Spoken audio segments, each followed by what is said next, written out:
Yes, people. What's going on? Welcome back to the channel. Welcome back to the Straightjacket podcast 362 on a Tuesday, man. It's normally on a Monday, but we've been playing Monday for the past maybe 3 or 4 match weeks. It's a bit mad, I can't lie to you, but hopefully it's the last one. And we're back to our normal, usual Monday slot. But yeah, big up to everyone locked in. Hit the like button. And big up to you lot in the chat as well. Tyrone, man, welcome. It's been a minute, man. How are you, man? Yeah, big up, man. Yeah, I'm not too bad. Had the flu in the last couple of weeks, so just got my little hot drink there, trying to get through the last bit of it. But yeah, nothing worse than being a United fan at the moment with the emotions they do for 90 minutes. Good to see Mina. Been a little while. Love all the work you've been doing, Mina. So big up yourself as always. Nuruddin, love my man. My fellow bald brother, and Saeed, you know me, man. Obviously, we linked up last week, so it was good to see you as well, man. So, smash the like, people, subscribe, show love to everyone in here, and I hope everyone is good. But yeah, we're going to talk about the game, and obviously, it's good to be on after last night. There's a lot to get through, definitely. Yeah, absolutely. Mina, how are you? What is that? Is that a France kit? What's that? No, come on, man. Cape Verde going to the World Cup. Cape Verde. Apologies. I should have seen the AFCON. Is that the AFCON sign in it there? Yeah, on the side. Yeah. I'm good, man. I'm good. I'm hearing you, man, and scrapping people in the car park. You and Nuruddin. Yeah. Nuruddin running people down. But other than that, I'm good, man. I'm good. Yeah. Yeah, big up to you, Mina. Yeah, listen, it was one of them ones that Nuruddin, like, I was a calm one, and then I got the abuse and that. But then obviously Nuruddin was like, talk to me. I'm the one that's saying it. But yeah. Big up Nuruddin, man. He's always got my back, man. You get me? That's a real one right there, man, Nuruddin. But how's your day been, man, Nuruddin? All good? Yeah, we're good, man. We're good. Big up Queen, Mina. Big up Love the Kit. Big up Cape Verde. Big up T. Long time, King. Yeah, man. Good to see you, man. Of the family as well. Hope all is good, King. I'm gutted, man. I couldn't get down to the Francis fight. Apparently everybody was there in it, so. Yeah, the next one, inshallah, the next one will be there. It might be a new belt soon, isn't it? World Car Park champion. Yeah, I'm telling you, man, to be in the car park. I'll host it. I'm too old for this, man. I'm too old for this. But if you're gonna try to press people, you ain't doing it around me, lad. It's not happening. It's just not happening. I'm too old for this. Yeah. Genuinely, I'm too old for this, and I'm kind of like low key embarrassed, But my guy thought he's coming rolling up, trying to roll up off a football opinion. No, if you want to come and say something, come and say something, innit? Like, come and say something. Say, you know, I disagree with this, or I disagree with that. But to come on, target people. Nah, man, you ain't doing that. Nah. Well, you listen, ain't no casual, man. I'm local. Trust me. I don't do internet games, man. We're here. We're real life, bro. It's real life. So you ain't trying to press us. It's not happening. It's definitely not happening, yo. So big up, Saeed. We're good. We're good, man. We're good. Today was a lot drier day, innit? Than yesterday was a wash. Yeah. Yesterday, 100%, man. Yeah, big up Steve as well, man. Come on, big up Steve as well, man. Big up everyone in the chat as well. Yeah, man. I mean, Tyrone, man. It's one of them ones, yeah. You know, last night, everybody was leaving, just to leave out the stadium because they thought it was a draw, innit? But then, the fans ended up nearly walking back in because Bournemouth nearly scored, and they were like, "Oh shit!" So they were basically saying, "Oh my god!" on the actual as he going up the stairs and that. But mad game. How did you see it, bro? Is there worries for you? Are you concerned? Are you buzzing about the whole game? You know, because I feel like maybe Gary Neville feels like yesterday. I'd rather win that. If we'd won and the first half performance had been rewarded, I think we'd be on here probably sitting here the happiest we've probably been all season. Being honest, I think the first 30 minutes was brilliant. I'm not even gonna lie. Like I was watching it and I was thinking, this is not a team that we've seen all season. Slight tweaks that he might have made, people have said tactically. I still felt like it was a back five anyway, but I think Cunha, Mount and Mbeumo, I felt like, Mbeumo is making runs off the shoulder. We're trying to get him in the positions that I feel like he's been effective. I've been calling him a bit out on Twitter, if I'm honest with you. And some people might say it's harsh, but I think people are starting realizing now. But the last 4 or 5 games, and BOMBA has not been good at all in front of goal. No. I don't think we've been getting him in the right areas on the pitch. But, you know, he's effective with Ivan Toney when he was getting the flick-ons, running in behind, stretching the play. And I felt like we were doing that in transition quite a lot yesterday against Bournemouth. They had a bit of a higher line. Cunha, Bruno were getting in the pockets and we were able to release them. Him and Ahmad were having like, a lot of joy against Chufa and Senesi on that left-hand side. But, you know, the first half was so good. But again and again, you watch United and you're like, put the ball in the back of the net. It should have been 2. It should have been 3. And then that draws Bournemouth out. They have to play more expressive and we'll pinch them on the break again. And it could be 4 and 5 by then. But you're watching that game. And despite the happiness and the joy I had from watching that first 30 minutes, which was the best half of football we have played this season, probably matching what surprising him because we had a lot of clear-cut chances. But since the Arsenal game, I'm thinking first half-wise, I can't think of a game where I've been like watching and thinking, okay, there's something happening here. But we just weren't clinical enough. And, you know, Cunha, 1 goal in his last 24 games, despite how good he can be. And Mbeumo, a few goals this season, not setting the ways he was doing at Brentford. It's showing, you know, Sesko was not on the pitch, Xerxes not on the pitch. They're not proven goal scorers at the moment. Mason Mount can chip in. It showed we're lacking that cutting edge. And we played so well in that first half. The game should have been buried. But you were there, Saeed. You said it. Man, the chat is quiet. Me, Nuruddin Rants, no one was chatting because we felt that if you don't get that second goal, we know what's coming. Luke Shaw, lazy in his corners, in his mirrors, gets barged off the ball, Semenyo goes through, and the game changes. And I feel like with Man United, unfortunately, we have like a mentality problem. And I think this goes back to Ten Hag and even parts of Ollie, where when we're playing well and things are going our way, it is cool, it's hunky-dory. But when we get tested, when we go to adversity, we revert to type. I feel like mentality-wise, we haven't got it. We don't know how to deal with pressure moments. We don't know how to deal with conceding a goal. The second half comes out, Saeed. I'm not even going to lie to you. My boy was over. I know people don't smoke that. Everyone went for their drinks. Bro, he was smoking his cigarette in my garden. I went out. Oh, my days. I said, oh, yo, the game's kicked off. Came back in, 45 minutes and 42 seconds. 2-2. I was like, I can't even go out for 2 minutes. We concede straight away after. This is what I mean about the mentality of Manchester United. And undone all the hard work we had done in that first 30 minutes. And that's why I was like, the first 30 minutes I was buzzing with, but we weren't clinical enough. Then we fight back and we go ahead again, 3-0, 4-3 Cunha. Then it's like, okay, learn from your mistakes, learn from the basic defensive errors, because I'm not going to lie. The goals they scored, the defensive mistakes that, you know, they were just passing through the lines, passing through the middle. It was very basic defending, which is more frustrating. Okay, learn from that, guys. Switch on and deal with the last 10 minutes and get a big win. They will send us into basically the top 4, top 5, level on points with Chelsea, whatever it is. But no, we concede a silly goal to Kobbie Jr. He's been very prolific in the French League too. I do like that kid. I can't lie. Yeah, he's very good. Yeah, he man. was very good in France last year in their second division with their championship or whatever. Yeah. And he punishes us. And it's just one of them games where you're looking at it, and I'm not even looking at it in isolation. I'm like, Everton at home, 77 minutes with 10 men. And I know David Moyes can be robust, and we've all seen what he can do in the Premier League. I'm sorry, Man United should be beating that team. West Ham, without Lucas Paqueta, poor away from home. We should be beating them. We're 1-0 up again with like 20 minutes to go. And then this game, ahead 3 times, by the way.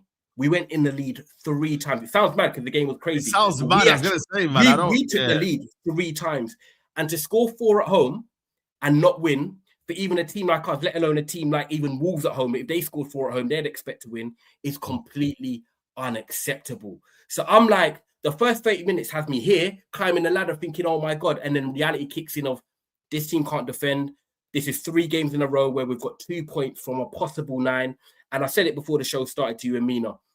You add on 7 points to what we should have now, which is beating Everton, beating West Ham, and beating Bournemouth. And you're looking at the league table. I'm not saying we're going to win the league or anything like that, but we're on 33 points. We're level with Villa and we're 3 points off Arsenal. And after 16 games, if you offered me that, I'm biting your hand off for it. And we should be there. And I know teams like Liverpool and Tottenham could say, oh, but we've had games that we should have won. No, we've really had games where we should have won. And I'm really annoyed. Like, I don't know where to go right now in terms of, I love this club and they lure me back in because of performances out the 30 minutes and then Cunha scoring 4-3. This is the emotions of football. But then the reality of me is like, this is why we are where we are, because The Premier League is where it's the bread and butter. It's 38 games. It shows the consistency. And if we're not going to be consistent, that's why we're not going to get in the top 4 and top 5. And that's why we're 8th, 9th right now.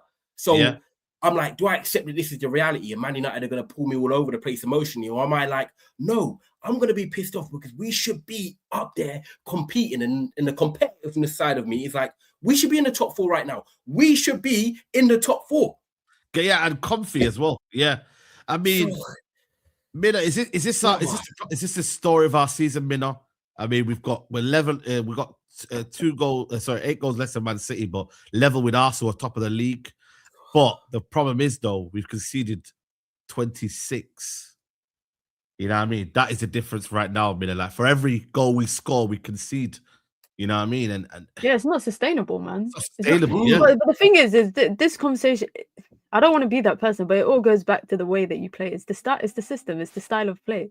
We concede way too many transitions. You know, in the Premier League, there's only 2 other teams that concede more direct transitions than Manchester United when they're leading, and that's Brentford and Brighton. We concede way too much transitions, way too much. And it was on show against Bournemouth. It was on show against multiple other teams under Ruben Amorim, because when you neglect the midfield and you fight for those second, third chances and you don't take care of the ball, you know, Manchester United, when they're up, when they're leading in a game. I was reading an article on The Athletic today. When they're leading in a game, they are a mid-table team when it comes to possession, passes, holding the ball, taking care of the ball. Yesterday, we scored a 4th goal. Why did we give the ball straight back to them? We gave the ball back straight away to them.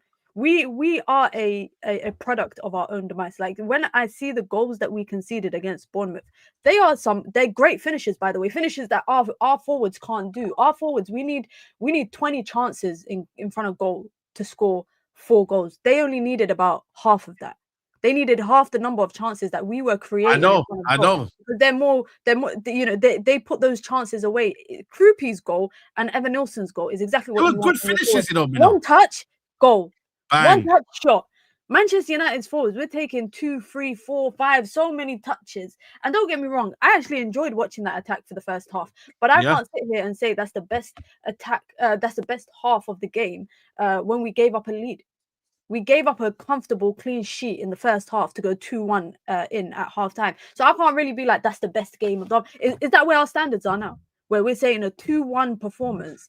Where but the first 30 minutes, was the best we've seen. Saying it's the best performance this season, or the best performance in the first half under this manager. Yeah, we should have put the game to bed. It should have been 5. I know. It should have been 5. I agree. Yeah. So why are we happy with this 26 shots, 25 shots, however many shots on goal, and we score 4 of those? They had half of that and scored the same amount as us.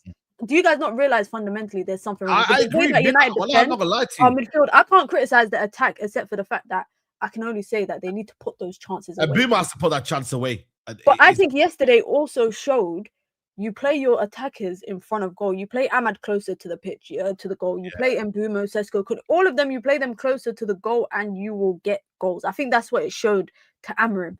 But if anything, it just shows the glaring issues in midfield and defense. Like, you know, and also, can I just say, we're talking about, you know, I'm talking about how Manchester United are in possession, but we give away the ball too comfortably, too easily. If it's not Luke Shaw giving it up for Semenyo's, and Semenyo's gone, he doesn't even bother tracking back. Mason Mount, I don't know if you lot watch that goal back. Watch Mason Mount tracking back. He's telling Aiden Heaven, come. But Aiden Heaven is hesitating, and I can't criticize him too much because the guy ain't played a lot of football and he's still young and developing, and you'd expect these are the moments for him to learn from. But Man United can't defend. You know, I've seen people singling out Kobbie for one of the goals. Kobbie, I've seen people singling out Kobbie for the 4th goal when Man United lose possession in that little middle third area and he slides in. The position that Kobbie should be in is that deeper row in front of the centre backs. Casemiro was in that position for the Evan Nilsson goal and we still conceded. I know. It doesn't matter who's in what position. We still concede silly chances. And most of that, for me, goes back to possession. If you can't take care of the ball when you're up, it's ridiculous. Yeah, but Mina, the only thing I want to challenge you on is that, like, when you look at our team and you say about like us retaining the ball and lack of possession, you shouldn't even be surprised, because when you look at the profile of players that we've got, None of them are built to really do that. You look at Mbumo, he's obviously a transition player for Brentford, running in behind. Cunha's a ball carrier. So, like, yes, he can retain the ball from a ball carrier, but his passing is not great. You've got then, obviously, Bruno Fernandes, Casemiro midfield. Casemiro is more of a destroyer. Bruno, we know, on the ball, we understand his situation. Martinez, yeah, to be fair, he's probably comfortable before, but in terms of the ball, he's very good on the ball in terms of his passing normally. But when you look at Man United, Mina, we haven't got many players that are comfortable retaining possession, so I don't really expect us to do that anyway. Which is why I disagree. What is retaining possession to you? Because me, retaining possession is just passing it to each other. Yeah. Hold it in a space and keep it moving across different thirds of the pitch. If you can't do that, you shouldn't be playing for Manchester United. I hear it, but there's certain people that just don't have that sort of. So who's these players that can't retain every possession? player is capable of doing it. Is we're excusing them from doing that because we're labeling them as Cunha's a ball carrier, so he can't really do that. And Mbumo is a running behind transitional player, so he can't really do that. We're labeling them as, they are only prolific in one skill set. These are professional footballers at the highest level of football. Programmed. It should become memory where, like, muscle memory, sort of like when you go to the gym, you go lifting weight, it becomes normal. Man United, we've never really done that. So expecting them to do that in that one-off game where they should be doing it, I agree with you. We should be maintaining it and managing games better. But because we never do that, the players aren't really used to doing that. So it needs to become a thing. It's like Man City, they've just knocked it around for years. They're so comfortable just playing in patterns. Arsenal, they do that, but it's just because they do it regularly. It becomes. Let me ask you a question: is that a player problem or is that a manager problem? Probably a bit of both. I think it's more problem. It can't be a player problem. Yeah, I think it's more manager because he could play Kobbie Mainoo and you could have more of the ball. He can do that. No, it's not even about who you play, though. It's about your instructions. What are your instructions to the players? You have to remember, whatever they're doing on the training field, day in, day out, it comes to play during the game. So when they're thinking, their natural instinct is to play the game, but then they're thinking about what they've been drilled all week with the manager, week in, week out. So they go back to default setting. This is why you'll see a bunch of players who are less qualified in terms of playing the game at a high level or less talented, play proper football, but that's because they're having training drills week in, week out of how to play the game. United isn't a lack of players with the ability to keep the ball. Most of our footballers in any other team will be playing possession-based football. Most of them, whether it's Euro, whether it's Heaven, whether it's Martinez, whether it's Casemiro, Kobbie Mainoo, the list goes on. All of them will be playing a possession-based game of football in any other team that wants to play like that. When you have a manager that does want to do that, and then you're not high on confidence, we've seen what confidence does. Listen, if you want to know what confidence does, just look at McTominay. When my man's scoring overhead kicks in international games like it's bread and butter, it's different level because I would have gave you everything that I own. Listen, I would have gave you my freshest white phone and said, listen, he will never do that. I would have gave you everything I own. But when I'm seeing him now, my man walks different, talks different, even looks like he smells good through the screen. It's different. You know what I'm trying to say? So my thing is this, the confidence at United is very low. And then you have a manager who directs our team to play a certain type of way. This is why you can never be comfortable. But before yesterday's game, I think it was Noureddin that was showing us, we got one of the worst conceded goal records in the league. Yeah, we do. Before yesterday's game. We do. Like, I think we're in the bottom 3 in terms of conceded goals. And that was before yesterday. So how do we go into yesterday's game with one of the worst conceding records in the league and think that, we won't concede goals because Bournemouth are one of the worst teams away and they haven't won since who knows how long they haven't won away from. But this is Man United. August. But this is Man United, though, Noureddin. We concede a lot of goals. This is known. It's like for every goal we've scored, we've also conceded a goal. That's why our goal difference is poor. Yeah. It's a listen, go on, this is I've got so many different points to make, but I'll try to be succinct. This is the delusion and the brainwashing within the fan base. You know, the toxic positivity, look, right? Oh, we've got a good defense. You know, we've got Luke Shaw. We've got Matthias De Ligt. We've got, we're missing individually have a good performance. That don't mean as a collective, because you're not playing one-on-one. This ain't tennis or boxing. You ain't doing this alone. So don't stop telling me about one centre-half's playing well and the other one. No, it's a collective. We play a back 5 since this coach has been here. This is the Ineos game plan. 5 at the back. I'm not taking all on Amorim. This is Ineos' game plan. I want to remind people, 5 at the back is what they're doing. And you know what? 16 games, 26 goals conceded in the league. If we carry on at this trajectory, it will be the biggest goal deficit Manchester United have had in the history of the Premier League, or the history of even Manchester United 140 odd years of football. We are now in this trajectory. We're going to finish about 55 goals, around 50 to 55 goals.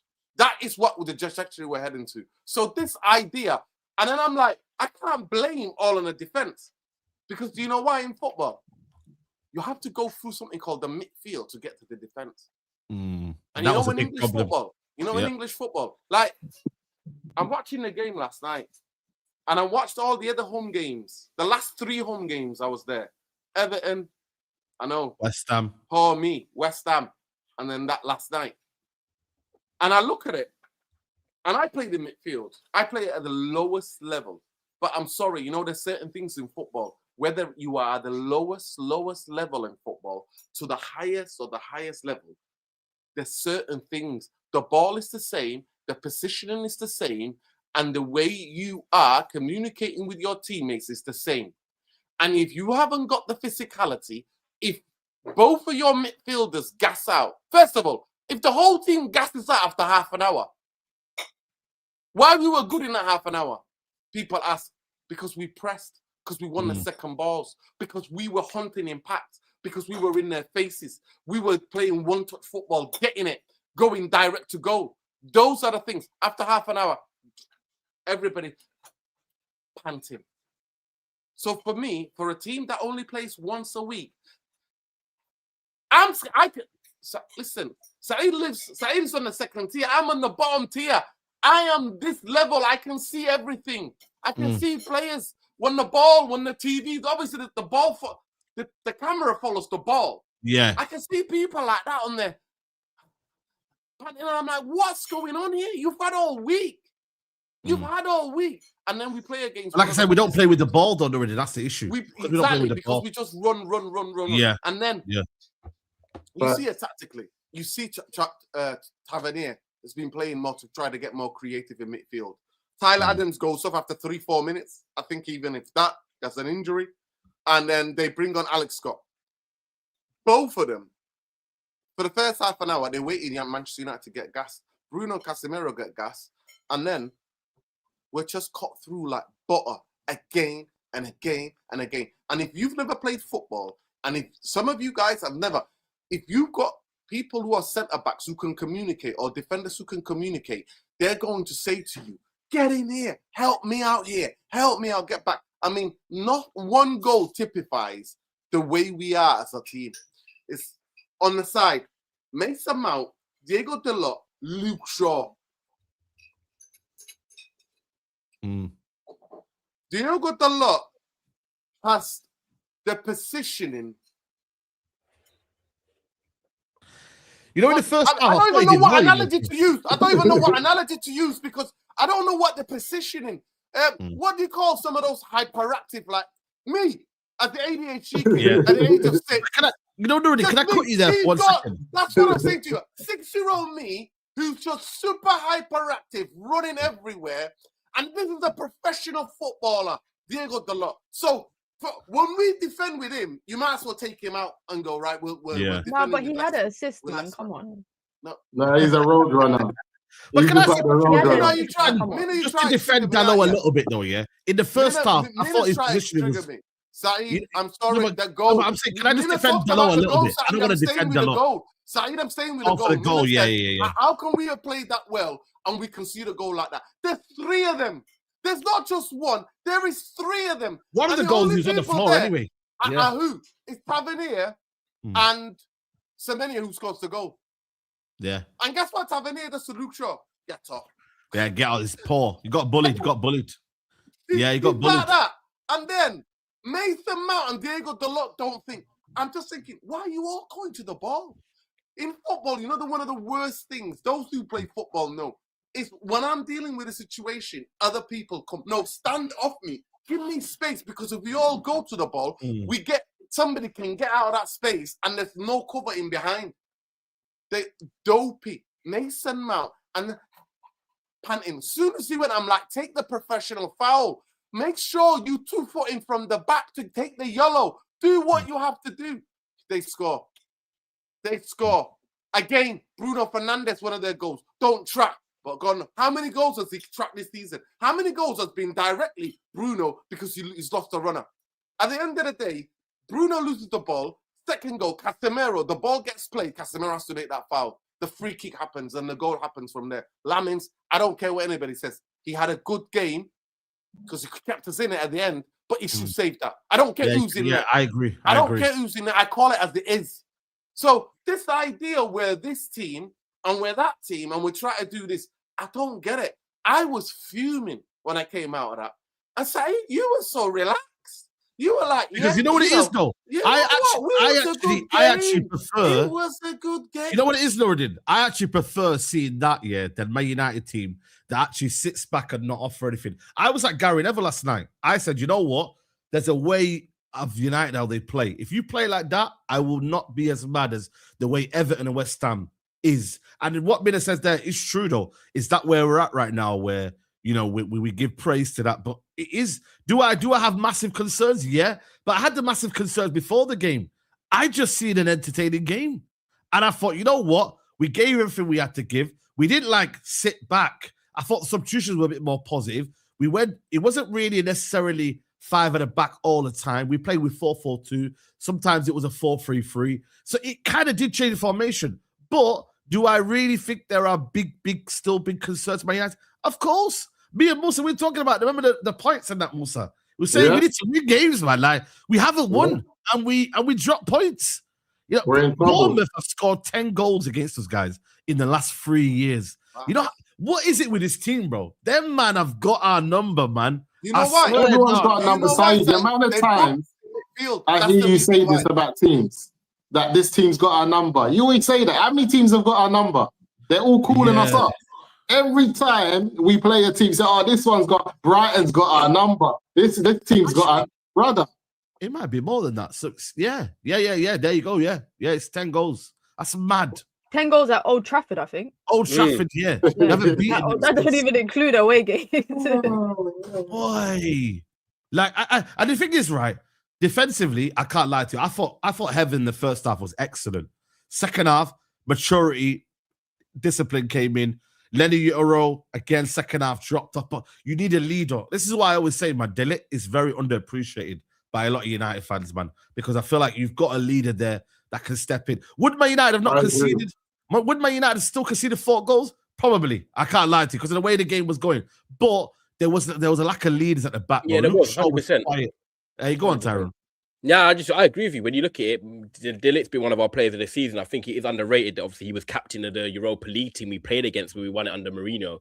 And even look, I know people don't like Harry Maguire, but even when Harry Maguire's come in and had to do a job, when the pressure's not on him as a captain and stuff like that, Maguire can still hold it down in a back three, that he's got that leadership from set pieces, or he can put a tackle in or play a good pass out and just relieve a bit of pressure. And I think, Lenny Euro, I'm a big fan of Lenny Euro and I love the potential, but I think on the ball, he definitely needs to improve. But he keeps playing at left back, then he's a bit of centre back. See, left centre back, then centre back, then right centre back, and he's getting a bit mishmashed and stuff. Luke Shaw, well, obviously he's been at the club a long, long time. We all know what Luke Shaw's about. If he's on on a good day, he's brilliant. When he's not on it, we see what happens. Gives away the ball for the first goal, and there we are. And Aiden Heaven, I'm personally not the biggest Aiden Heaven fan. I know Musa and Saeed know it. I'm not the biggest Aiden Heaven fan. I think he's very good at ball carrying and taking relieving pressure, traveling out with the ball. But he just gives me a bit of doziness for me, like not checking his mirrors. He's just a bit slow. I feel like everything's a bit chilled with him. Do you know what I mean? He gives me like Rastaman vibes on a Friday night. He just wants to be at home chilling, watching these stems. Like, nah, we're in the Premier League, brother. So like, I just feel like he needs to become a bit more quicker and be proactive. So him to play at central centre-back against a team like Bournemouth that we all know, Tavernier, Justin Kluivert, technical on his day, Semenyo, you've got Evan Nilsson, who doesn't score enough goals, but he works hard. We know he's intelligent. It was a hard job for Aiden Heaven after the 35th minute yesterday. I feel like he played a couple of weeks ago and subbed off at half time. And I think you saw in the group chat, I wasn't really happy with him. He's passing on the ball and stuff. So it's hard because, you know, he's getting asked to do a job in there, but I feel like he needs to be playing when there's a De Ligt and Maguire there, just to give that leadership and give you that assurance. And he didn't quite have that. But like I said to you, I think any team in the Premier League, and this goes down to Wolves, to be scoring 4 at home and not winning is just, it's a disgrace. It is the truth. How many times, let alone Man United scoring 4, I think, against Everton last year when Xerxes and Ahmad had a good game. When do we actually score that amount of goals at home? We don't really score goals anyway. Yeah. So then when we do, then try and keep it tight at the back. But it just... But you can't. We can't. Man United is just upside down. I think we're upside down. When you look at having Euro and Heaven in the same side at the age that they're at, when you look at some of the best teams in Europe who have the comfortability of bringing through young defenders and letting them play at the high level because everything's going well for them at their clubs, they don't do that. And we don't even have that. We've got them in the deep end, like, go and make it happen. I think that's the problem. This is why when you look at some of the best defenders in the world, talk about Heaven and Euro, they rate them highly just because when they were their age, they were nowhere near the first team doing what these lot are doing. As much as they make mistakes here and there, it's just understandable. And I think Noureddin always says that you're not going to get consistency from young players. That's part of their development, being young. But there's certain teams that can afford to do that, i.e. the teams that are never fighting for nothing and they can just finish mid-table. They can afford to give young players a chance.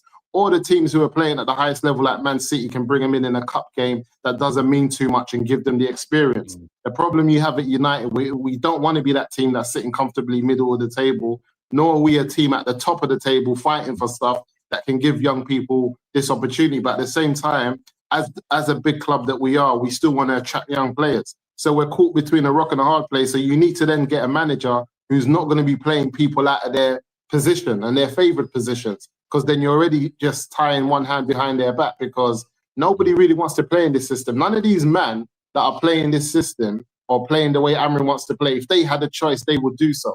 And that speaks volumes, because yes, they don't have a choice. They've got to do what the manager says. But if they had a choice, you would expect one or two of them to say, no, this is my favourite system. Like, I love to play this. But nobody would even come close to that. I can't see anyone in this squad that we got that would say, yeah, ideally, I would love to play this way. So that's just the problem. I feel like Man United recruiting a manager where other clubs looked at him, looked at what he wanted to bring, looked at his pedigree, but still had the balls to say, as good as you've done in Sporting, we're gonna take a miss here. We're gonna say no. Just because they're looking at the long term, they're looking at the academy, they're looking at the players they want to get in, they're looking at how they want to play the game. We're just always quick to just jump on whatever hype and just get it in there and then. What's my man that we're chasing now from flipping Sunderland, who just went there in the summer? Everybody knew about it. Siddiqui. Is it Siddiqui? Yeah. Yeah, he was known. We spoke about him, but he just went there in the summer. Well, what we do? What business do we have now trying to flip him, making one of our main targets? What are we doing? So where's our recruitment? I just feel like we don't have an idea. You asked the question. These clowns do zilch. They don't know what they're doing. And everything tells you where we are in this football club. Just before Mina comes in, I reject both Ty and Saeed's notion and anybody else thinking that Harry Maguire, De Ligt were there. We're conceding the same amount of goals. There's leadership there, though. There's understanding the positioning of the centre backs here. They would can't wait to get that T-shirt or hoodie just saying, "Let me speak, let me finish, let me finish."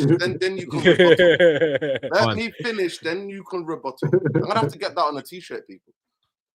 The point what I'm trying to make to you is that Manchester United, as a team, the way we attack, the way we defend, there are structural problems. It's not down to always to individual. There are structural problems. As much as I come for the players that are named, Diego Dalot, the Luke Shaws, the Heavens and Euros, there are structural problems. What are we doing as a team when we don't have the ball? What are we doing when we have football? It's not just about what you do on the ball. It's about what you're doing collectively as a team on the when you don't have the ball. And structurally, formation-wise, his interpretation of the system is not cut out for Premier League. Now, the biggest thing people say, but you know what? We changed, and how come we're still conceding? Now, 100%, there is a mentality thing. I think, and the only thing I agree with Ty is that there is a mentality, and I think Mina also touched on it. There is a mentality issue. Mina asked the question, is it the coach, is it the players? Yeah, players. But a lot of the players that were here under Ten Hag, under Jose, under Oli, they're not here anymore. They're not here anymore. There is a structural problem. When you concede goals to the rate of Manchester United are conceding the goals, it's not down to because we lack a leadership or we lack this defender or that. Because even with Harry Maguire and Manchester United are conceding goals right, left, and centre, and conceding goals in quick successions. And this is where it goes to the mentality. Round holes, isn't it? That's what I was kind of basically saying. The quick concessions thing is mad. It's having Heaven in a position that he shouldn't be in. Delit's position and Maguire is a centre back, and the manager's having to play him there, and we can't go into a back four because obviously we're still regimented in that system. It might change against Villa. We'll find out. But I think another thing Noradine said there is the fact we haven't filled the midfield. It's always going to be an issue. I think we should have always looked at this season as a season where United will concede a load of goals because we haven't filled the midfield. That's horrible, man. Look at this. The manager should have just went for it. He should have went for it from the beginning and tried to just outscore everyone and say, look, this season's all about scoring and winning by a load of goals because we just don't have the players. But he's tried to do the back five thing without a midfield, and it still hasn't worked. And he has to just throw it in the bin now. Yeah. I mean, this is the amount of games he's played. 43 games, only 6 clean sheets. I think man like what's his name? Forest manager's already got a couple of clean sheets already for Nottingham Forest. Sean Dyche, yeah. Conceded 68 and he's conceded 3+ goals in a game 8 times in his Man United career in 43 games, which is mad, absolutely mad. So we're just open, man, and that's the problem right now. No, but say you just said something that's interesting about the back line and playing a back five and how the manager doesn't want to switch to a back four. But don't you think why would you isolate a young centre back like Aiden Heaven and play him in the central centre back role when you took him off at half time because you felt like he wasn't performing well in his first start in the central centre back role?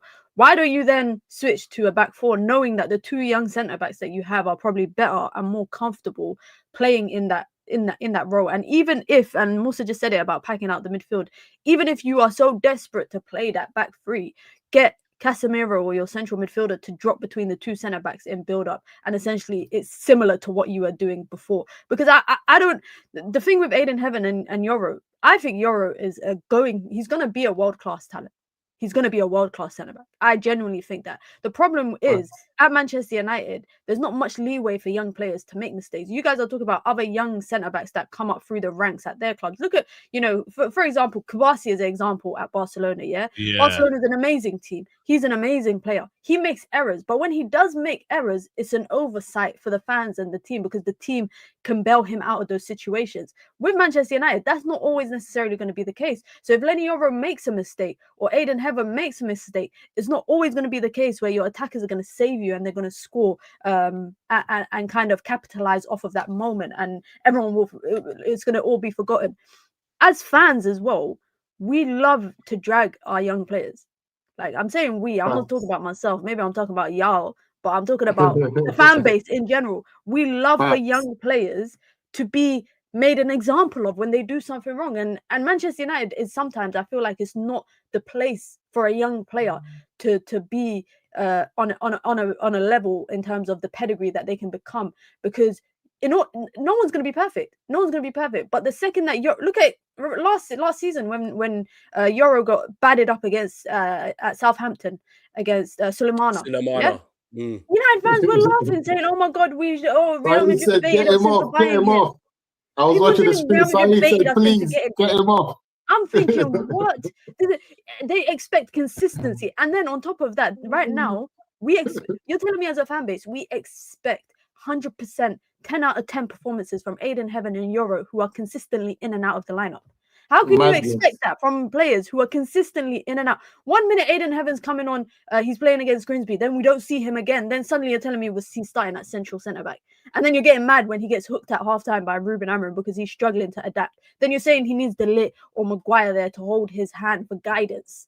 Delit and Maguire was there when we were conceding 3 to Bournemouth last season. Also, wallahi, you know me, I like Lisandro Martinez. Yeah, I think there's a there could be a spot for him in this team, yeah. But bro, I think his cameos lately have been absolutely horrendous. Like, I know he's out for a year. I know he's been out for a year, but then the hell? That makes me more angry about. But he made a serious tackle yesterday, high press tackle, like in the middle of the park, and I was like, "That's more like it." I can't remember who it was. He just made a serious tackle and just crunched somebody. He crunched someone and I can actually hear it. I can actually hear the tackle. And he set off an attack for us. And I was thinking, we need more of that. No, but I just think for me though, he's like on the like defensively though, he's very vulnerable, and I just think again, it's just a manager always. Minute just proved it. Minute just proved. I get it. That's what I'm saying. That's why I'm looking at the manager. Having a level of being able to be bailed out by your players. I feel like Martinez and his attributes at one of these leading teams who actually play football and play together as a team. You help him. And you know who done that the best? Varane. What Varane done for Martinez? Yeah, no. Yeah, I agree.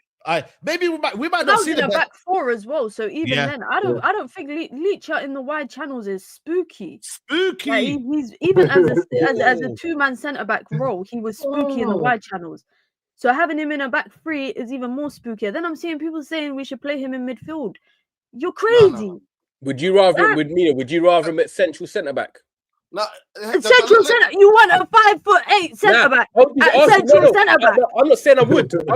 I'm just. Oh, okay, cool. I'm trying to. I don't want him at central centre back. I'm just trying to guide you down the route of either if you don't like him in the channels and you wouldn't want him in midfield. If you don't want him at central centre back, he has no part to play in this football club at the moment. Yeah, he does. If we got a back four, if we got a back four, he's got a part to play. And I think that's the case for all our centre backs. But sadly, what I'm saying is for a lot of our players don't have a role in this team based on how the manager wants us to play. Sadly, as long as we play the way the manager wants us to play, a lot of our players, I told man already, I don't care what midfielders you get, as long as their job is to come and partner with Bruno Fernandes, it's a long day. Yeah. Just forget buying midfielders. Good night, because all I hear, forget it. I'll just say this quickly about Alessandro Martinez. Back in the day, I don't know why football clubs have stopped doing this. I actually think it's really bad on players who've come back from injury. Back in the day, you used to have something called reserve football. Reserve, thank you, yeah. So reserve football. So back in the day, you had your, like, what's equivalent to the under-21s used to play reserve. So all the players who were coming back from injury would play on a Tuesday. You know, I mean, as a kid, I used to sometimes go to Gig Lane to watch Manchester United reserves because some of the top players coming back from injury would play in that game, so you would go and watch. At the end of it, I don't know why they scrapped it. I think it's for money and whatever academy BS that they're running now. But he's way off. Let's not judge. That's the biggest thing for me. I'm always here. Like everybody thinks that I'm defending players. That I can be any harsh as anybody on players. But I'm not going to judge a guy who's been out for a year. And this is his second. The game that he should have played a lot more, Saeed, Mina, Ty, Musa, is against Wolves when we went 3-1 up. He should have come on then. He should have come on and had like 40-something minutes in that game because Manchester United were bossing that game and we were not in a lot of defensive pressure. We were not under a lot of pressure. We were keeping the ball and bobbing it about. So he should have been given a lot more game time in there. Last night, he's coming on to one of the fastest teams you're going to play. These guys are absolute road runners. They are road runners. The way the level of fitness that they have is unbelievable. And it's a funny thing, they don't have a big squad, Bournemouth. That's why they teep her up. But his level of playing with intensity. I just want to remind people, I watched the best team I've ever seen. Now, I've been to watch the best Juventus team come to Old Trafford. I've been to see some of the old school best Barcelona team. Even Messi time come to Old Trafford. I have seen best AC Milan teams come to Old Trafford. I have seen some of the best teams in Europe come to Old Trafford. The best team I've ever seen play against us, Areola was the right back in that team. And that was Club Atletico Bilbao, even though they don't like to be called Atletico Bilbao. But I think Bielsa was the manager then. Yeah, Bielsa was the manager. Areola was the right back. Captain. From minute one till the last minute, we were absolute pressed the hell out of. We couldn't breathe. We couldn't breathe. I know. The game that made Paul Pogba, by the way, quit Manchester United because we were getting battered and Fergie kept him on the bench, didn't bring him on. So at the end of the day, for me, I just look at this. We can all criticize our how we play, how bad we are. We all know how bad we are. We all know the structural deficiencies in this team. We all know what Ineos coaching is. We know what's wrong with the football club. We have to give credit to Areola. Teams have been struggling to put Tavernier in midfield and then to bring on Alex Scott straight away after that injury. And for them just to click like that was unbelievable. And to not sit on his laurels, actually, they've been horrendous away from home. That they were, without Lamin's last 2 saves, yeah, I know. 6-4. I know. So we have to give credit. We have to give credit to what credit's due. And I'm not going to be too harsh on a guy who's been out all year round, because I don't want to even get Martinez into the conversation because he's not been here for a year almost, 8 months. I can't blame him for a lot of the mess this has caused. But yeah, like Mina said, the word is spooky. It's always been like that. And by the way, people, centre-backs, historically, going defending the channels, it's always been a specialised job. You've always had really 2 centre-halves, like Musa said, with Varane. Varane is comfortable at the channels, very comfortable at the channels. He'll go to the channels. He'll go and do the things that need to be done. And Martinez is an attack. He is a attack the ball right now kind of defender. It's I agree. It's not hold the guy up and to wait till reinforcements come. He's not that type of guy. He'll get ball. All he needs is a clip around the corner from him, and that's it. He's done. He's coached. Yeah. So that's what we always have to understand.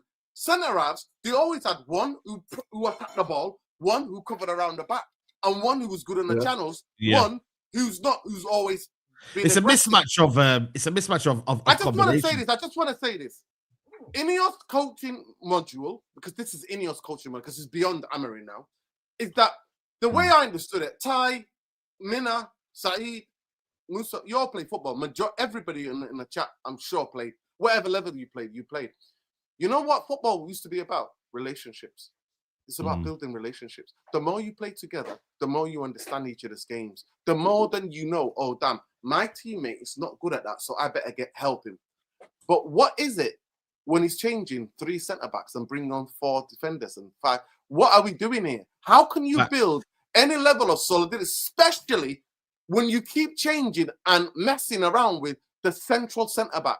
You have one guy who's injured, right? If 2 are injured, you have the 3rd guy, and you play them. You don't move them out of it, so they get used to the position.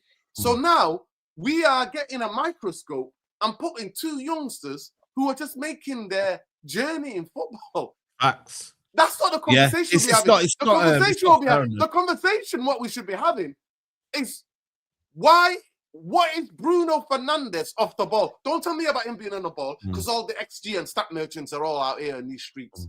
Tell me what he does off the ball. Right. Tell me what he does. And that is a problem. All the free kick. What Casemiro does after 50 minutes or 40 minutes, gassed out. Talk to me then. Yeah. Let's talk about the experienced professionals, other than looking at the guy who's been out for a year and 2 young centre-halves. Let's talk about the serious professionals we have in this team. Where's their fucking leadership? Yeah. Yeah, because for all the free kick, listen, it was a brilliant free kick, but you are vulnerable to the midfield gap. And that record, again, like I said to you, man, I've got a feeling we're going to break that record this year, though. I don't know. We're getting closer and closer, like, to that record of winning at half-time and then it being broken. Because, boy, we are really, really tested. Yesterday was a real test, because them 2 chances at the end, you got to give it to Le Mans. People, we've got 1.3K in the building. Let's get these likes up, man. Let's get up to 500 likes ASAP, people. Big up to Aminos' Queen Minna, free Kobbie, free 4-3-3 system.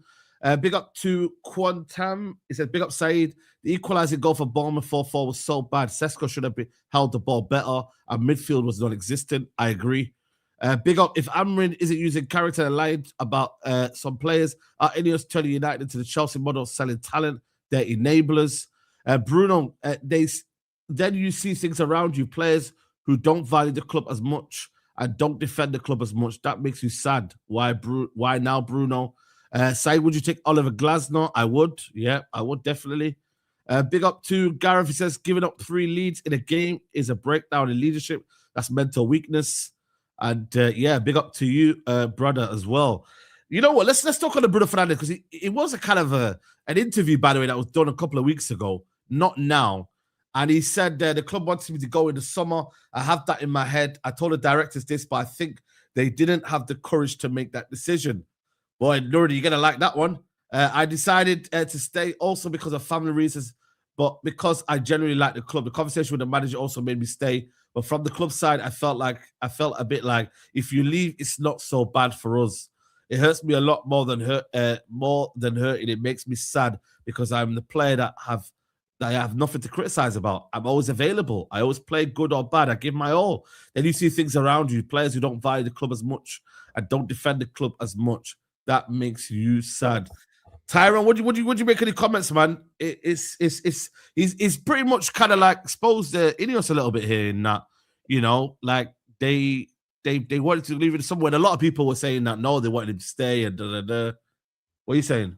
Yeah, do you know what? I've been at work all day. It's first time seeing this. Oh, is it? I'm kind of. Yeah, you kind of. I don't know if anyone's like processed it more and wants to go, because I kind of want to just read it again and then break it down. I'll go. Go on. I didn't need Bruno to come out and tell me that these cowards. I need to find these quotes quickly. Yeah, I don't need Bruno Fernandes to tell me, Saeed. I don't need Bruno to tell me that this clown and these clowns lack courage. No, but you always say they don't speak up. Saeed, this is what I'm saying to you. They should have made a decision about it. Like, literally, he's exposing them for who they are. But Bruno Fernandes, breaking news to you. I've known this for a long, long time. So, thank you, but no thank you. We're not about here. And you should have been gone out of here for your disgraceful performance. If any club was worth any courage, you would have been headed out after that UEFA Europa League final performance. You would have been headed out. And the way you think, that's why it shows me. That's why you've got an absolute, this kind of like, you're the equivalent of the fucking Zionist entity, because you get away with fucking everything you do. You get away with everything. That's what he does. He's that. And actually, he was part of a Zionist company, actually. So F him as well for that. But I say it simple. He gets away with whatever he wants to go away. If he wants to coach the team during the match, he'll do it. He'll throw his arms around. If he gets bullied and then he blames Young, the biggest cowardly thing. I mean, the cheek of Bruno Fernandes to talk about somebody lacking courage when he comes out and slates young players, inexperienced players, babies in terms of football for what he is as the Manchester United captain is effing laughable. But this guy, everybody and their nan knew that this guy should have been hooded. But they lack courage and they're courageous because they're like, we need somebody to get us up the table. But that's a massive statement. XG bullshit. Yeah. Listen, he carries on and says, I can't complain. I'm very well paid, but obviously the difference is huge. That was never what guided me. If one day I have to play Saudi Arabia, I'll play Saudi Arabia. My lifetime will change. My children's life will be sunny. After 6 years in Manchester with the Dakota Rain, I'll be playing in a growing league with recognized players. I could have left. Many people do and said I wanted to leave. I don't want to train. I just want to leave for 20, 30 million euros. So they pay me more on the other side, but I never did that. I never felt in a position to do that because I felt the empathy and affection I had for the club was the same. Do you think Musa he's done now? Do you reckon he's done Musa? Like, I think that's massive. Like, if I'm the person that makes the decisions and you say that I didn't have the courage to make it, I am fuming right now. That's like when you see the op and you let him off and then he gets back on the block and say, that man was shook, they didn't want to rush me. What do you mean? I gave you a pass. And now you're out here telling everyone that I'm not capable of doing what I think whoever's in that position to make that decision, that's a big disrespect. To say, I don't think they had the courage. So he's basically saying that everything was there to be made. Everything was there to be delivered, to be set through, because I wasn't holding back. I was prepared to go, but somebody didn't have the courage to make the decision. So I end up in Saudi and they end up with the money to go buy new midfielders and start their new project. They still wanted to hold on to, you know, this Bruno Fernandes, assists, goals, captain, blah, blah. He's basically said, had they had the courage, we wouldn't be having this conversation. He would have been gone. So if that's me with the power to do so, I'll be making that decision right now in January. I'll be saying, what? Okay, first opportunity, I'll be getting him gone. I ain't got the courage. I'll be calling up teams right now, said who wants him. I think there's a release clause as well. What are you waiting for? The brother, he came in January as well. The cheek of it. Do you know that players ask for the amount of money they want in their release clause? You know that the player and the agent decide that. People think clubs decide that. Players and their agents put the release clause in. So Yeah. all this waffle, that's why he plays every minute. That's why he can never be substituted. Like, we understand my guy is Manchester United because the clowns lack courage, but he's also a coward. So we've got a coward as our captain, coward owners, and a coward of football board. That's what we've got, people. That's what the if you want the picture of it. I'm also, you know me, I'm always, Saeed calls me a conspiracy theorist. Yo, I'll take that all day. I'm just there quiet. So if this interview was done a couple of weeks, the release of it, interesting, isn't it? After a disgraceful result at Manchester United.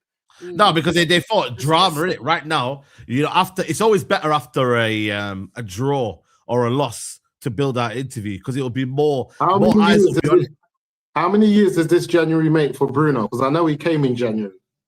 That'll be 6 years at the club. 6 years, yeah, get him gone, man.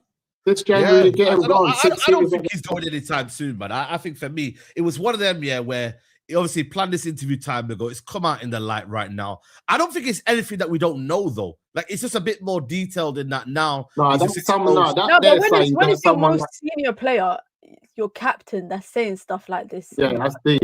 It's bad optics for the club. That's what I'm saying. What Musa's saying is true. He's calling out the owner saying, and he backed the manager saying, the manager said, I don't want you to go, but I know people at the club wanted me to go. They just didn't have the courage to do that. Do you know how crazy that is for him to say that? That's crazy. But also, it shows you that even those in the positions of power can't make decisions. He's given United fans a lifeline. He's saying, look, they wanted me out, but they couldn't make that decision. They were basically too scared to do that, or they didn't have the cojones to do that. And Amorim has kind of hinted at Bruno's future. He's been saying next season Bruno has to accept a rotation role in the squad. I don't even know if Ruben Amorim's going to be here next season. Yeah, but I think he's laying the foundations of the prospect of him leaving in the summer. The only thing I will say is that if Bruno leaves in the summer, it doesn't make any sense to me because you're going to have to accept less for what you would have got this summer.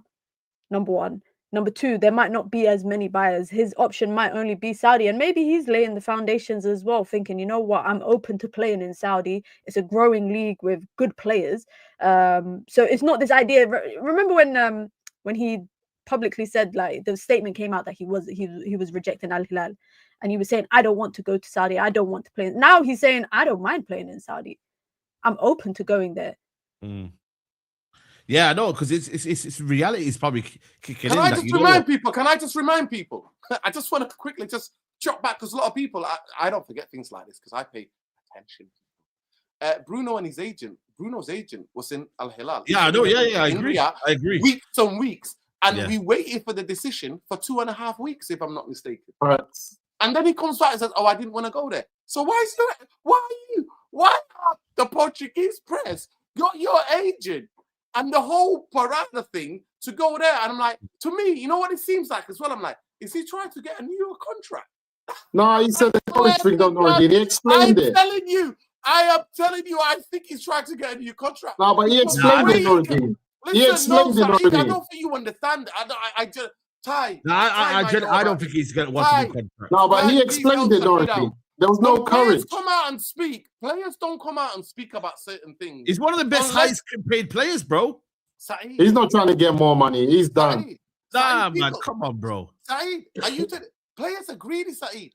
Breaking news. Players want more money. He's going to go, I've got all these assets. I've got these. When does his contract run out? No, it's not run out.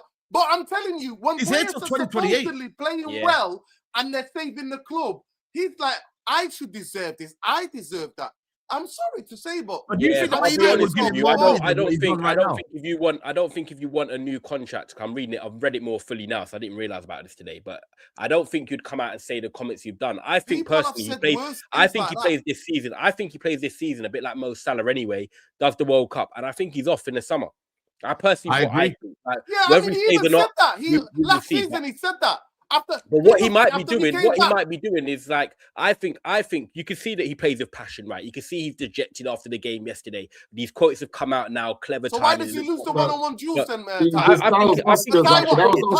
he lose the one-on-one duels then? Yeah, I think it's Bruno, though, man. Why did you let runners go up? It's frustration. Look. At the end of the day, if you're the owner, you'll be questioning what he said because you're the captain of the club. Now you're going to make others around the club question my character or my integrity. But I also think at the end of the day, freedom of speech. Bruno is speaking how he feels. If he feels, because this is not facts, he said my feeling in my head is that they wanted me to go. He's not saying this is categorically what Barada said in the meeting. His feeling is how he feels. He can say that.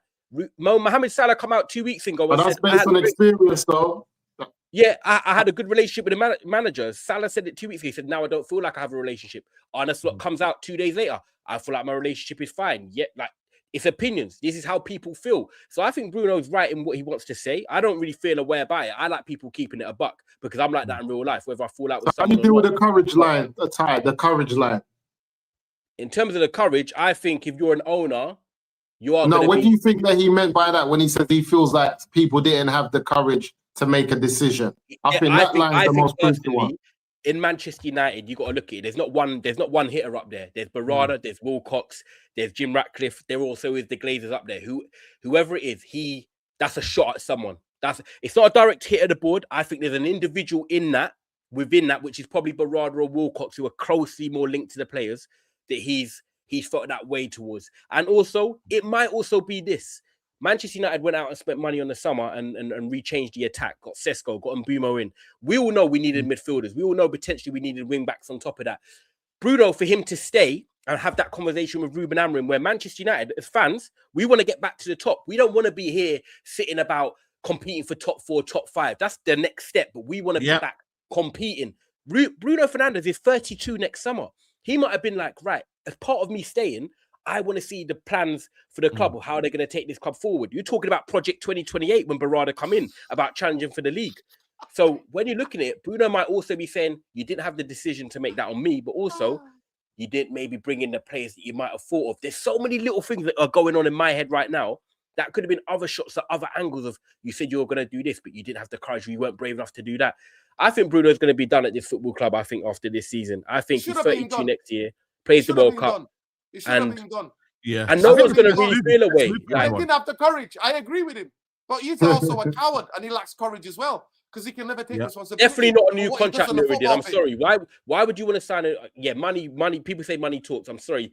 He doesn't seem like the guy that's just going to be money hungry. At the end of the day, he's 32. The guy's the highest. Him and his agent negotiated for him to become the highest paid player. He is a money orientated. Yeah, but I think he's the ceiling. It's ceiling. Yeah, that season's done. You're not going to get more money. You're not getting better. You're at 32. You're regressing, Nuruddin. Let's be real. In the Premier League, you are regressing. I know he's been one of them players like Riyad Mahrez, where they stay injury-free and they play a repetitive amount of games. But I'm sorry. Like Bernardo Silva. Look at Bernardo Silva. The last 18 months, brilliant footballer. Love Bernardo Silva and what he's done for when he's come to Man City, even though it's a rival. But as a player, you can see he's burned out. No, he burned out. Whole Man City burned out. The game plan changed. They play a different type of football. And he's still playing that midfield pivot as well, yeah? Yeah. It's going to make it even worse for him. You know what I mean? Then he said it's going to be one of them ones. Let's move over to another midfielder. I don't know what you lot thought of his brother. Yo, free Kobbie, mate. I stand on that 10 toes down, mate. Free Kobbie. But free Kobbie! I get it, yeah, but I'm not going to lie to you. What his brother did, man. This fucking football club. By the way, no, but I get you, but do you I'll go first. I'll go first, and I've got to I'll just say it. Free Kobbie every day, every minute of every second of every year. Free them from this disgusting, disgraceful football club. The only reason why they want to keep him, the coach, the game plan, the Indians don't suit him. The Jason Wilcox, the Baradas, these clowns who own the football club only want to make money. The whole club, the whole agenda of this football club is I want to make Manchester United financially sustainable. That's what Jim the Rat Glazer is talking about. They don't give a damn about youth. That's why Amorim can be emboldened to come out and chat shit about boys who are in the championship and chat shit, even though he don't watch shit. He doesn't even keep an eye what's going on at Sheffield Wednesday. How man like Amas is in a struggling team, and when I speak to a couple of Sheffield Wednesday fans, they tell me he's been an he's been the only light in a dark season where they've gone bankrupt. So he can waffle, but I don't blame Amorim. That's why the only reason why they're keeping, and majority, nobody's going to tell you like this, people. I look at the camera. The reason why they kept Kobbie around is because they don't want to get injuries and they knew they're going to lose players for the AFCON. And that's the reason why Kobbie Mainoo, when he asked to leave on loan or for full sale last season, they said to him no. And if that's anything that helps Kobbie to get him out of this football club, Saeed, what are you trying to say? Finish. I've got 2 more points to make, then you can rebuttal. Go on. Let me get back to the audience. The only reason why he's kept is because of numbers. Numbers. You think about it. We play 2 midfield, Bruno, Casemiro. Then him and Ogate are the only 2 of the midfielders that can play in this football club. So that's the only reason why he's kept. And the only other reason why he will be kept, and he has to force the move, is that until the players come back from AFCON, he will be here. So I expect to see him go at the end. But any campaign, I don't give a damn if his brother Jordan. I don't even watch Love Island. People are telling me it's Love Island, this Love Island. I don't watch that. I'm too old. I'm too grown to watch any of that shit. I keep it simple. Whether you've done it for personal gain, wherever you've done it, post that. I'm getting that T-shirt. Free Kobbie Mainoo. No, but Nuruddin, you're now being irresponsible. All day. Irresponsible!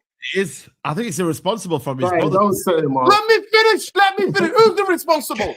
When Kobbie's name gets mentioned, the coach is laughing in his face. No, what I'm saying is what are you waffling about? We've seen the midfield get run through. Say, no, hold on a minute. Bro, you're not understanding what I'm saying. How dare you allege those kind of language at me when the club are a disgrace? I've sat down and watched the beginning of the season.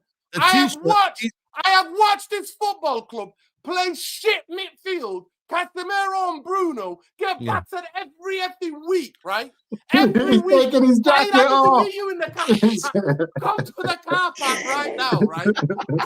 Come tell me I'm responsible. What are you on about you? I'm saying his brother's I have seen this football club treat me and you and all our fans with contempt and take the piss out of us, misconduct. And then when his name gets mentioned, the coach is laughing. Saying, no, I'm not talking about the coach. Where's that Jordan kid? Anybody knows the link to his thing? Let me get that T-shirt. I'm getting that T-shirt. No, but we all need it. You are now. The campaign is here, mate. But for me, you see why that's irresponsible, yeah? Kobbie Mainoo had a great game yesterday, yeah? We should be talking about the great game that Kobbie Mainoo had. Do you think Amorim was asked? Do you think he was asked? No, hold on a minute. Now everybody's talking about that T-shirt that says "Free Kobbie Mainoo." You know what is though, Saeed? Right there. No, but I'm just saying that right there for me, like I see what you're saying, Saeed. You know what the problem is? You know what it's like? There's just too much over just commentating on it and everything. So, like, if this was like flipping Italy or wherever where these guys really make things happen, or France, like if like 20,000 supporters had a free Kobbie shirt. So what? This is how they feel. They're expressing themselves. The fact that it becomes big news and maybe someone said free. So that's what? The whole point, though. It became big news when it didn't be big news. No, it's not a big deal. So what? I'm just thinking, why are they making? It's a big deal. It's a big deal. It's a big deal because it's his brother. It's not a. It's his brother. It's a relative. It's the same way. It's the same way Garnacho's brother. It's like you're being hypocrite online. I know, but my thing is this though. My thing is this. No, but if it's a fan posting that stuff, it's your opinion. But if it's a relative, it's different, and the argument becomes different. I think it's even less of an issue because it's a family member. If I got a family member who plays a professional, listen, if I got a family member who plays a professional sport, and I feel like he needs to get minutes on the pitch, and I go on there and say that, you don't do it that way. There's a way of doing things. So what way do you do it? This is the colonizers. Musa, when he done that, Musa, when he done that, do you think? Musa, when Jordan done that, do you think he shouted Kobbie and said, "Yo, I'm gonna wear this T-shirt"? What do you think? No, I don't think he told him. But the colonizers, They always listen. 1 minute, still colonizers. I don't think he told him yet. But this is the problem I have. The colonizers want you upset you and then tell you how you should react when you're upset. This is how he's reacting. This is how he's reacting. Don't tell him how to react. He's brother. Listen to this. His brother is not getting minutes on the pitch. He's some flipping reality. Listen, 1 minute though. He's a reality TV star type of character. He does these type of mad type of pranks. This is like the equivalent of like your brother being someone like, what's my man that rolls with Chunks, that does all these pranks? Nico. Nico, yeah. It's like this is the equivalent of your brother being like a Nico and coming in the crowd and doing a mad Don't compare Nico to Jordan from Love Island. I'm sorry. Don't, bro. Come on. Listen, does the shit look? Listen, does the shit look like he knows what's going on? I don't know what's going on with these guys. They look all this, it's all the same to me. What I'm saying is, at first, I was like, you know what, man? Go on, man. That's his brother and that. But now, Nico, my man, it's all the same, Saeed. You know what it is, There's a certain part of Twitter, that I will not talk about, that absolutely hate Kobbie Mainoo. They can't stand him. They hate the fact that he's an academy player. Now, real talk, man. And what they now will do, they will use it against him. The media will use it against. I'm surprised more than anything, Nuruddin, you're allowing this now. Because now what will happen is, you know what? They're always going to hate. They're always going to hate the media now to get on top of Kobbie Mainoo because of what his brother's done. I mean, it's become more personal. It's become more personal. You're endorsing this, Nuruddin. You're endorsing this sort of behavior. I mean, you're endorsing this. You're endorsing this because now. Okay, so Saeed, what's the answer? Would you say if he gets abused online, if he's now getting abused online because of his brother, what he's done, who's to blame? He was getting abused anyway, Saeed. He's a dark-skinned Man United player. Bro, come on, man. They were giving him abuse already. When the coach laughed, when your coach laughed. You know what damage limitations is? You know what damage limitations is, Nuruddin? Do you understand what damage limitations is? And you're waffling right now. I'm bringing facts. Amorim laughed about Kobbie, and then the next interview, week later, it's a separate situation. Forget Amorim. Amorim's not involved right now. No. Amorim's not involved. He does. Why are you laughing at your player? You're deflecting from what his brother's done. That's what you're doing.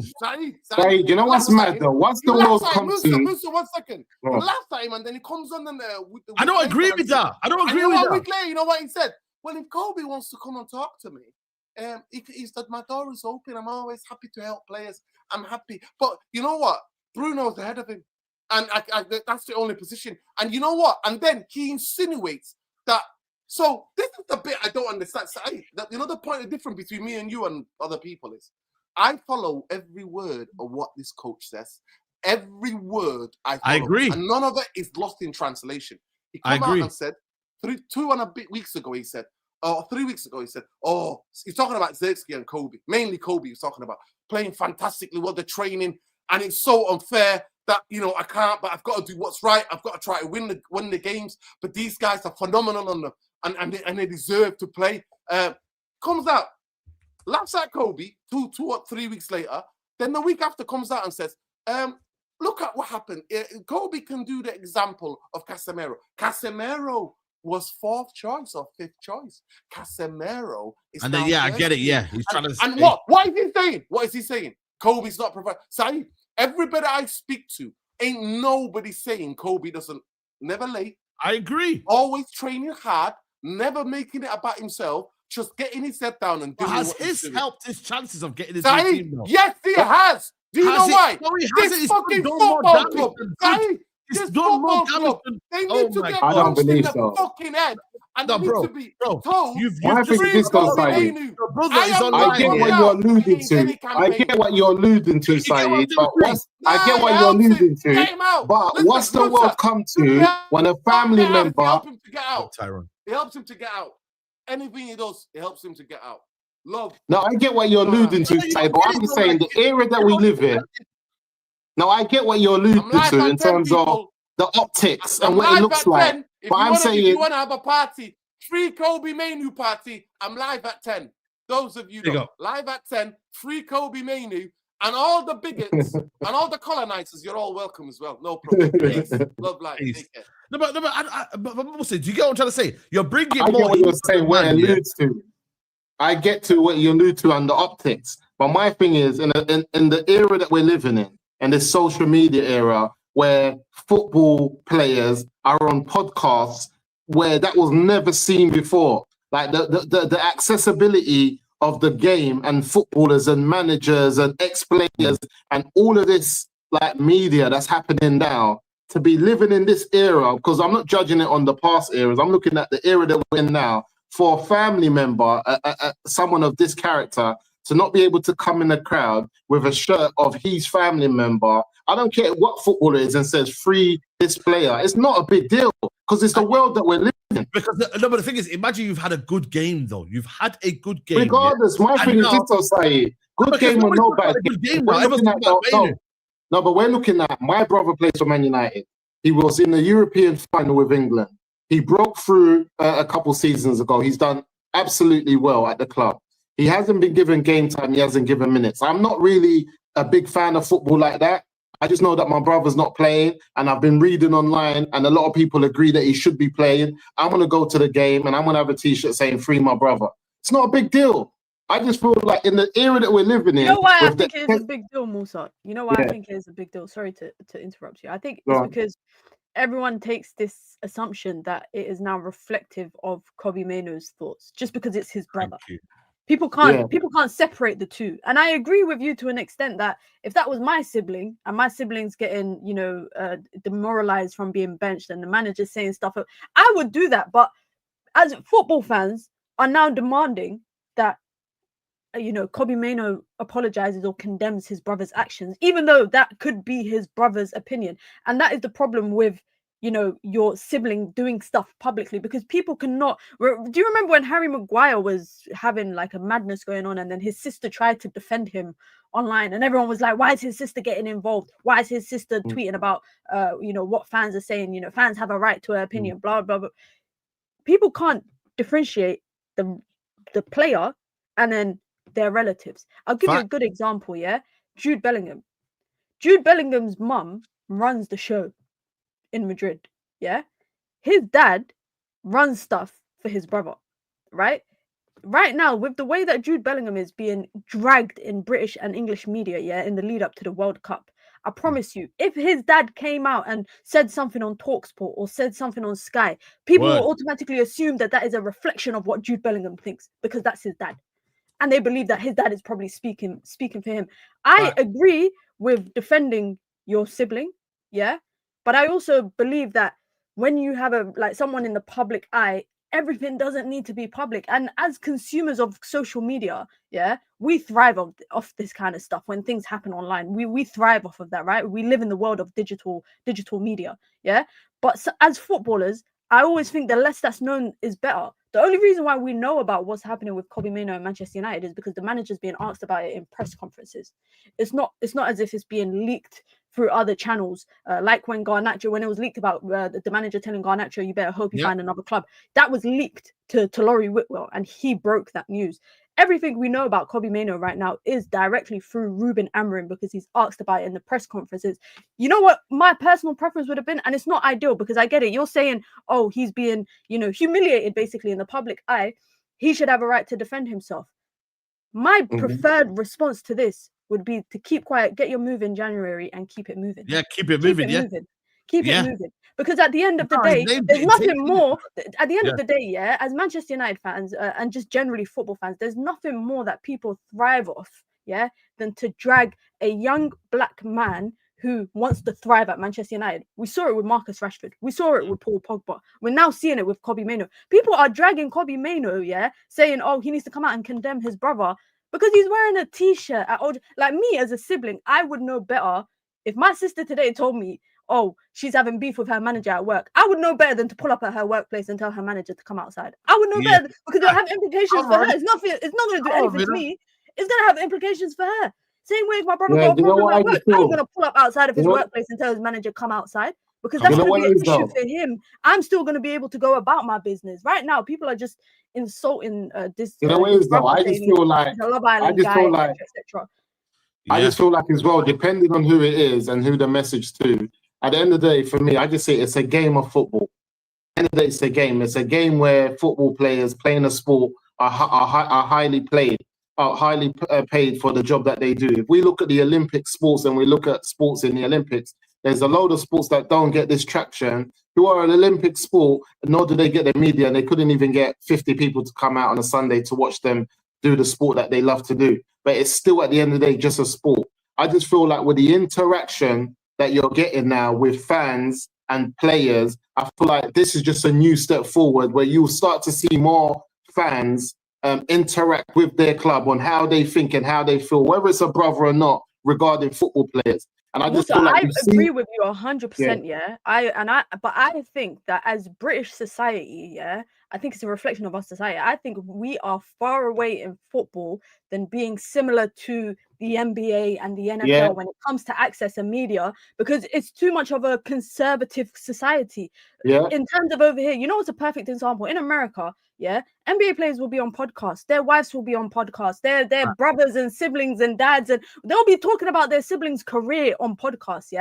It's not a problem. Over here, I don't think we are at that level yet. I don't think so, because I think as the sport is as big as it is, I think the media is the media aspect. But when they allow it, but another thing, it's not going to happen. It's not. I don't. Yeah, but there is though. I think when they allow it, Sky has to allow it, and there are other broadcasters, for an example. But I feel like it has to be allowed by the main broadcasters for it to become normal. Like, example, if you look at the show Gary Neville that does the overlap, when people were doing it as YouTubers and just it was like looked down upon. Now every week, but that's fan media.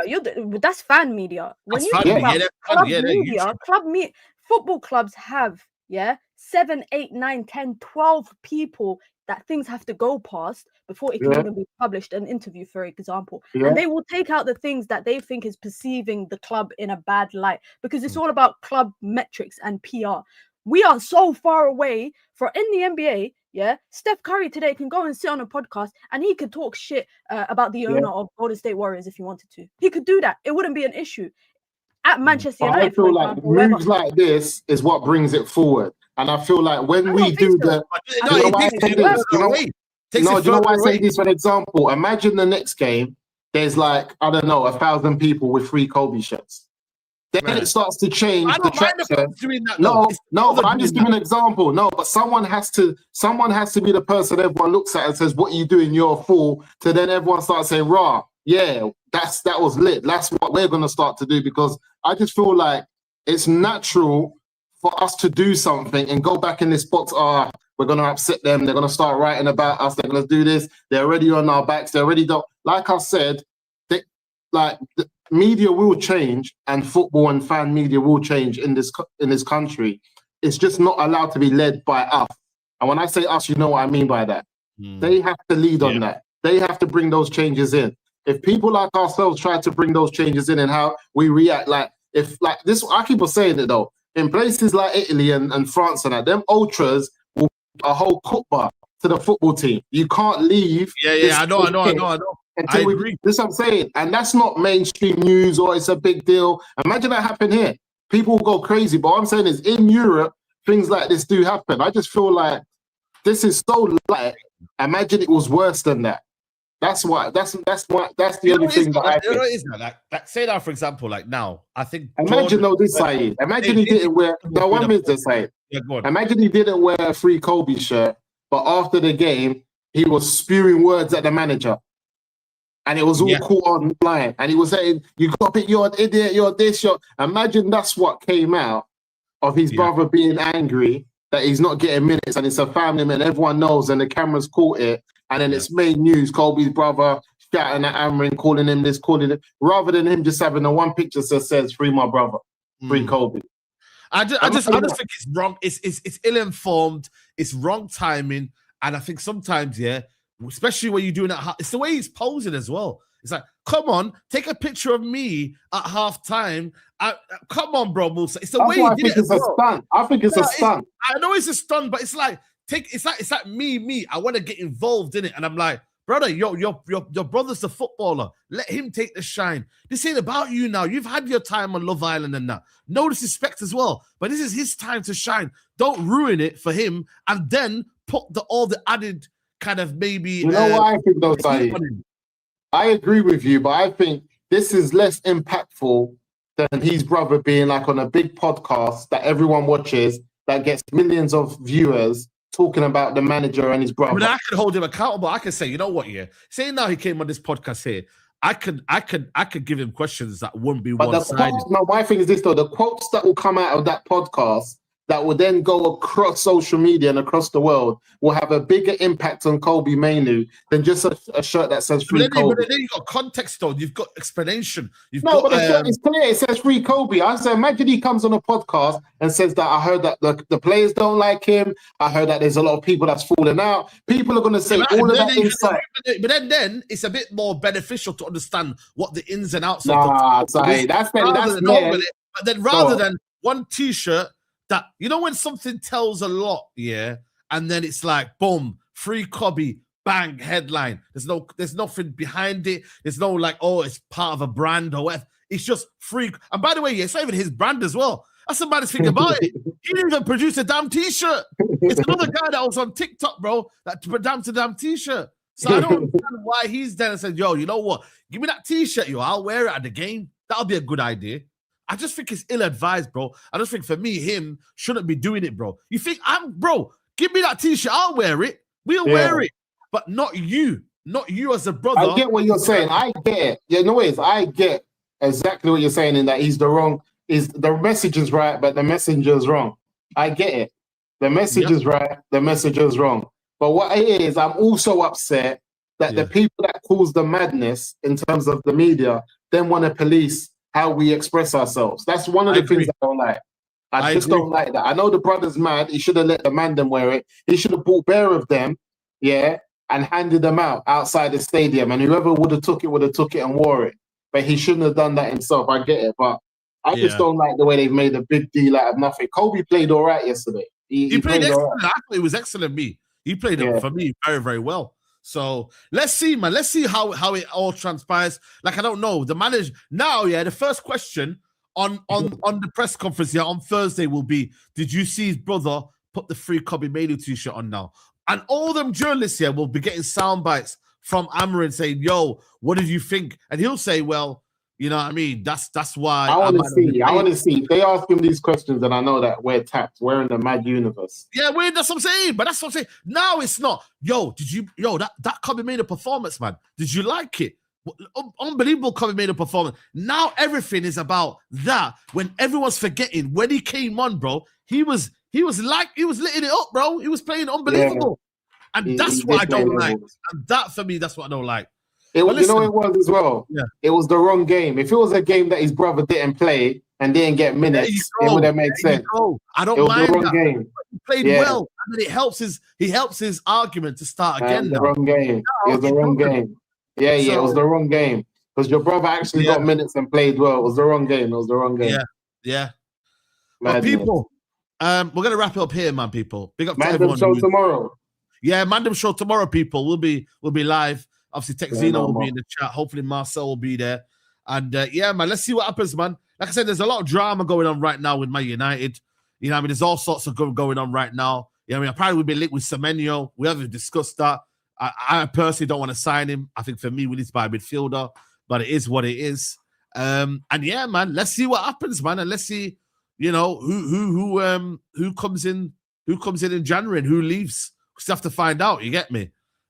People, we'll see you tomorrow. Make sure you like the video. Guys, can we like the video, people? If you're watching right now, come on, people, man. Let's get to at least 700 likes at least, people. If you're watching right now, please do hit the like button. I'm not doing a Chelsea game, man. They're playing Cardiff, man. Dead team. They should be able to beat Cardiff. What's our next game? Our next game is Villa away. When's that? Sunday? Sunday, yeah. Peak. They're on a 9-game winning run right now. But it wouldn't surprise me if Man United beat their record, because United are good at breaking records. You know what I mean? They beat Liverpool. They beat, you know what I mean? So they're good at them breaking them records, man. So let's see, man. Let's see, people. But people, we're going to wrap it up here. Big up to everyone who's locked in. Smash a like on the video, subscribe to the channel, and we'll see you lot soon. Peace. Well.